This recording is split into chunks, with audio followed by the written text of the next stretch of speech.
Hi, my name is Ben. I'm an e-bike builder professionally. I do this for a living. We're currently in my apartment. I am the owner of Ben's e-bikes here in Vancouver.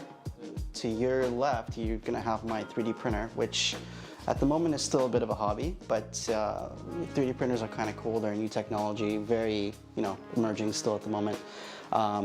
They allow me to do things like print mounts, build battery boxes. I've got like a little example of a bike here. This is just a little personal project, but essentially I've fully 3D printed this battery box, and it's got mounts and things like that. So yeah, lots of custom stuff.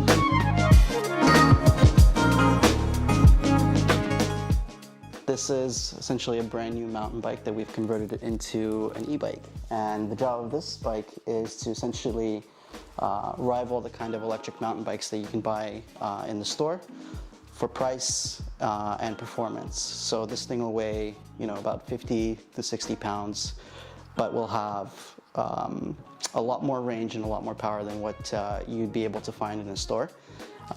It is street legal. It has a street legal mode that you're allowed to ride on the streets.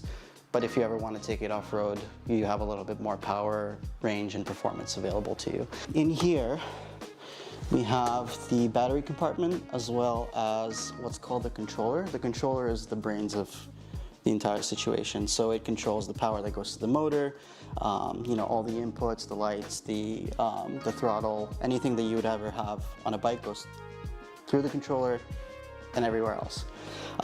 These are 2 battery cells. On this bike we've got 3, so there's one actually in here, which is like your extra one that you can take off and put on if you need a little bit of extra range. All 3 of these batteries are made custom, so I have these specifically made for this bike to fit the form factor. They are like small little cells that you can connect into each other and make a bigger battery.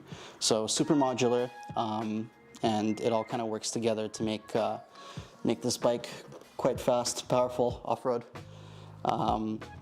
and fun on the trails. This is what the battery looks like on its own, just one wire coming out. In here, we've also got the controller, which is what makes the bike go. This is the brains. This is where the battery power goes, and this is where all of the information gets taken in and then sent as power to the motor right here. So with electrical systems, the way you can see it is the batteries and the motor are dumb. This essentially makes everything work. Without this, you don't have any bike. And yeah, that's pretty much it. So what I'm going to be doing to this bike today is we're actually going to be replacing this controller. We don't have the controller yet, but we're going to be getting it ready to accept a new controller, which should make this bike a little bit more reliable and have a little bit more power. To build an e-bike, you don't actually need any kind of this fancy stuff. You can pick up like a starter kit on Amazon, on eBay, anywhere you'd go buy stuff essentially, and build an e-bike yourself at home. It doesn't require many specialized tools, if any. Most people can do it themselves.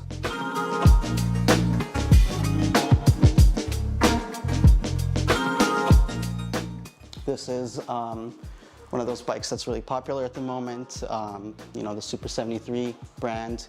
They make a lot of bikes that are kind of like this, where it's got suspension, it's got that like retro styling essentially. Again, this is a bike that probably has a little bit more power off-road, but is still street legal, that you can't find in a store. This bike specifically, I'm going to be building for someone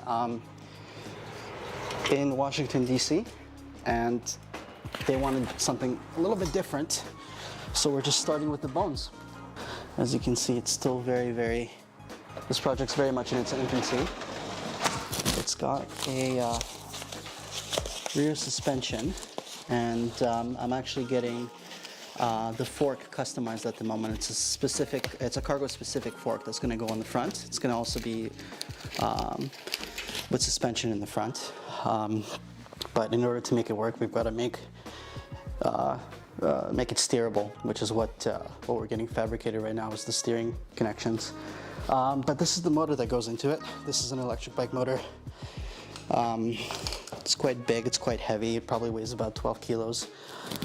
So you need something pretty strong to be able to, to handle this kind of power and weight. The really cool thing about this bike is that it's going to be able to carry, at least 2-3 kids, at least 2 or 3 in the bucket that we're going to be putting in this, and possibly another one on a rear rack as well. This is like the minivan of e-bikes, that's for sure. It's quite long, so I mean, if you're doing like the apartment living thing, I don't imagine you carrying this up the stairs every single day. But for someone who's got, like a house with a garage, with a place to actually park it, it could make a lot of sense as like a summertime, fall, springtime car replacement. Benefits of an e-bike are, I think micro-mobility. And what I mean by that is, I need to go get groceries at the grocery store. I want to go see my friend that lives across on the other side of the city. I'm a little bit out of shape and I want to start riding a bike, but riding a bike is kind of hard because, I don't have the strength at the moment and I need a little bit of help. And there's so many different types of e-bikes out there that fill so many different types of needs. I think e-bikes are for everyone, and I haven't had a single person, especially skeptics. I love skeptics because you put them on an e-bike, and they're like, "Huh, you know what? I kind of do enjoy this. I thought e-bikes were just for old people or for people who are lazy," and a lot of the times people, once they get on an e-bike, they realize that that's not the case. So there's so many different applications for e-bikes. I mean, mountain bikers love e-bikes right now because it lets them go up the mountain 3, 4, 5 times, whereas before they were only able to have the energy to go up, maybe a couple of times. I feel a very niche place in the market where people only come to me when they need something that they can't find. And I think the benefits are in the places where they're needed. In the sense that if you don't need to buy a custom bike, there's really no reason to, especially price point. I'm not cheaper, for sure. Sometimes I'm a little bit more expensive. But that being said, I do also do upgrades sometimes. For example, I'll add secondary batteries to e-bikes. So if someone needs a little bit of extra range, I can do that. If someone needs a little bit of more help going up the hills, while keeping things legal, I can also do that. So there's a million different use cases. Once you get into e-bikes, you'll realize what you need, and you'll know. If you can't find it, you'll know.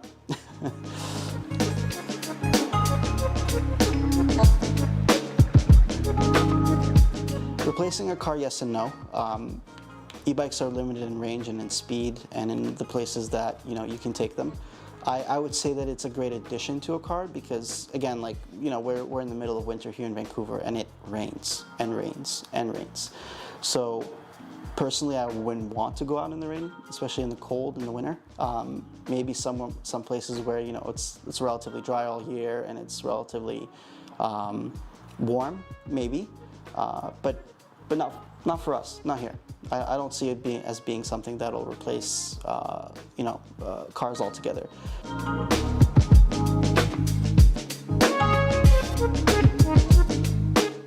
Yeah, so for someone just looking to ride and they're not looking, they're looking for something reliable and for something that'll get them from point A to point B or be a grocery getter or a commuter, it's very good to go with a reputable brand.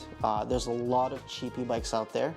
The problem with them is that they have absolutely no support system, and a lot of the parts that I talked about, like the controller, the motor, and all these different things, are very generic and it's difficult to replace. And a lot of places, if you didn't buy from them, won't go and help you fix it. For example, I actually don't do any e-bike repair because I don't have the capacity to.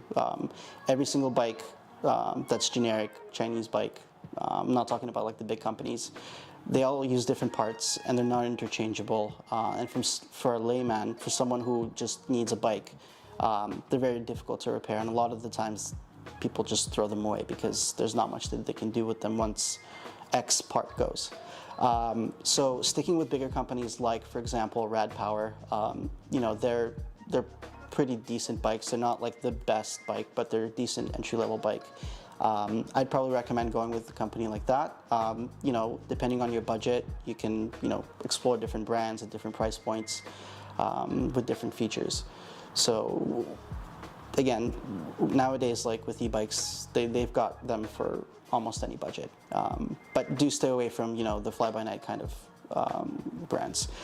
Custom makes sense for people that can't find what they're looking for on the market. I've got different stories about that, but before I get into that, kits are good too if you're handy and if you are okay with, you know, making some modifications to your bike, because kits don't, you know, fit all the time. There are some kits out there, I think, like the Switch kit, for example, that's meant to be super easy, kind of just take on and off.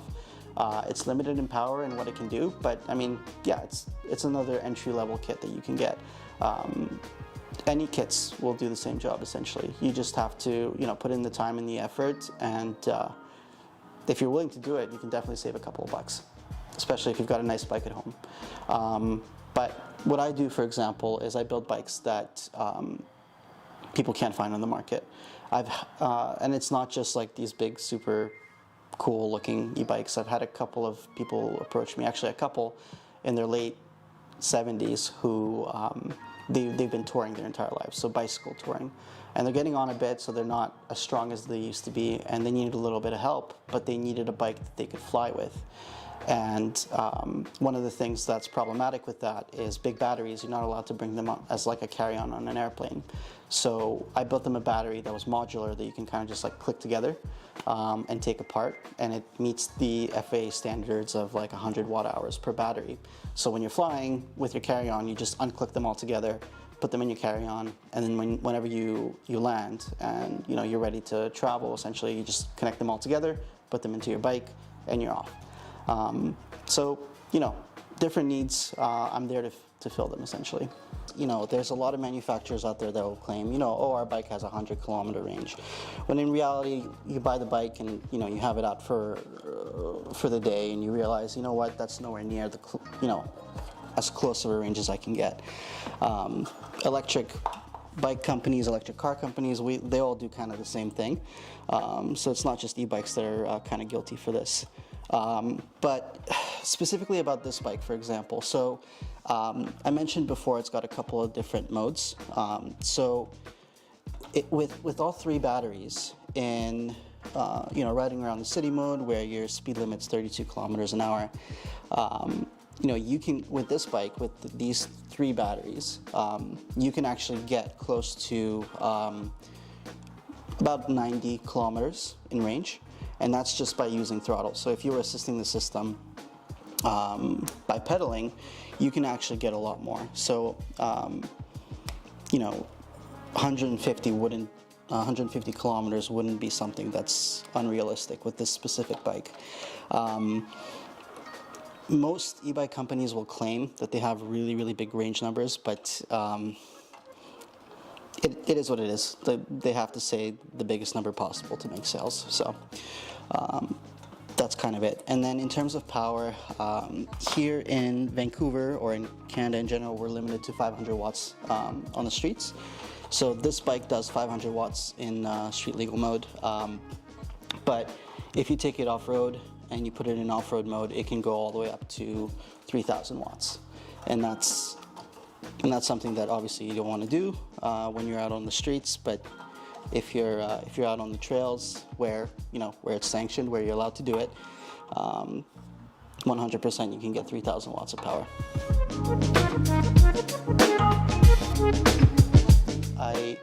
I'm 30 now, and when I was about 23, I bought myself a mountain bike from like, I don't know, it was a CCM, like little Walmart bike type of thing. And I'd always liked biking, but I think what I really liked about it is like tinkering. So very quickly I took that bike apart and rebuilt it, and from then on I built like 7 other bikes. So very early on I started kind of tinkering with bikes, just bicycles. and I really, really enjoyed building them. What I used to do for a living was I was working in IT up until around 2019 when COVID happened and a lot of people lost their jobs, including me. And I decided that I didn't want to work in the IT field anymore, and I just kind of sat around trying to think of what I'm going to do next. And in the meantime, there was also a bicycle boom that happened. And I just started fixing up bikes just out of my garage, $40 for a tune-up type of deal. And I just did that not because I needed the money, but because I just wanted something to do. And eventually the demand was so high that I actually had to open up a shop. And I decided, you know what, I could probably make a living from this. So I started fixing up bikes. And about a year or two, one of my clients came up to me and he was like, I've got the Ebike kit. Can you put it on my bike? And I was like, you know what? Actually, yeah, I can, because I'd already done it for myself a few times. And lo and behold, I've basically moved from fixing up bikes to doing little conversions for people. Was pretty profitable, so I decided to keep doing it, and now I've used all my experience with building bikes and building custom stuff for myself to start building bikes like these. People like them, so I keep building them. It was very organic the way that it started. I just kind of I don't want to say fell into it, but it was a hobby at first, and I did it because I liked doing it. And then eventually, people started asking me to do it for them, so I said, okay.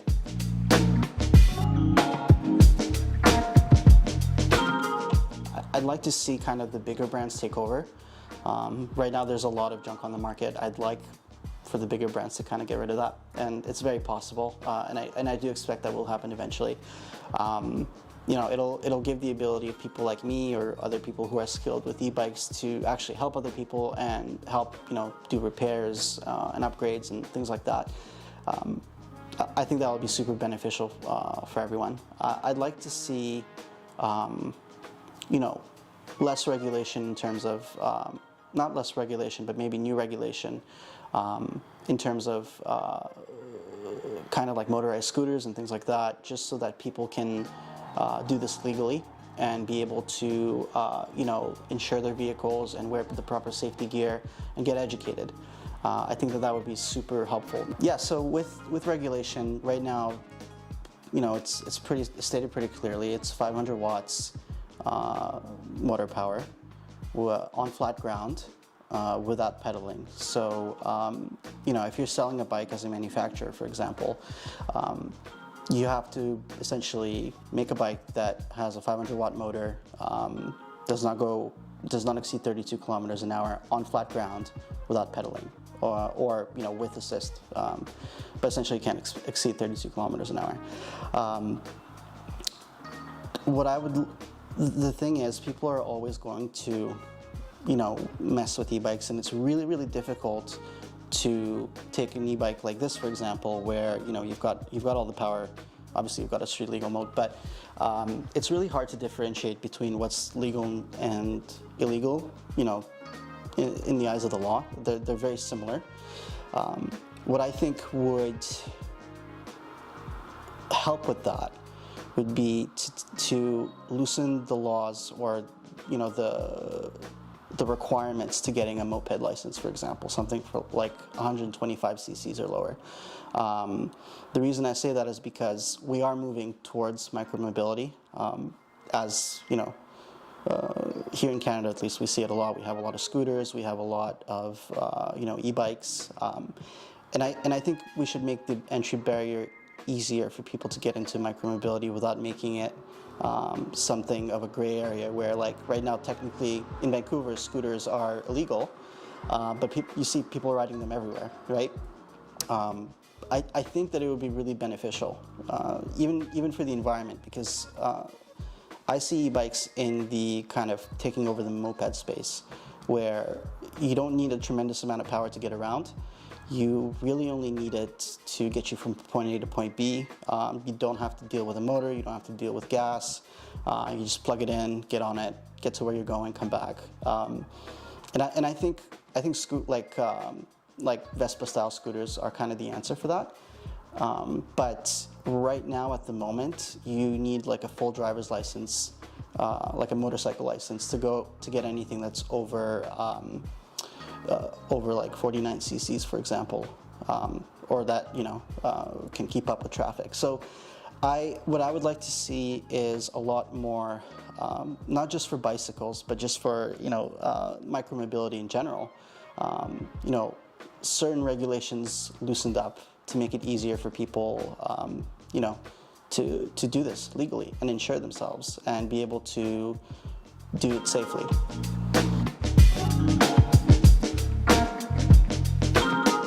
Vancouver in general has been pretty good for the cycling community.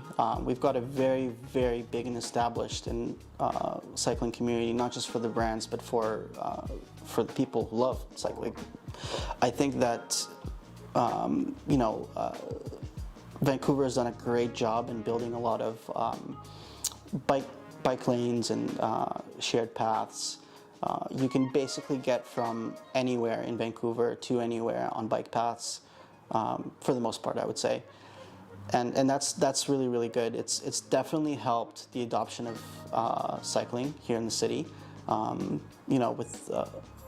With the city of Vancouver doing a lot of that in the last 5 years, I would say that's helped tremendously.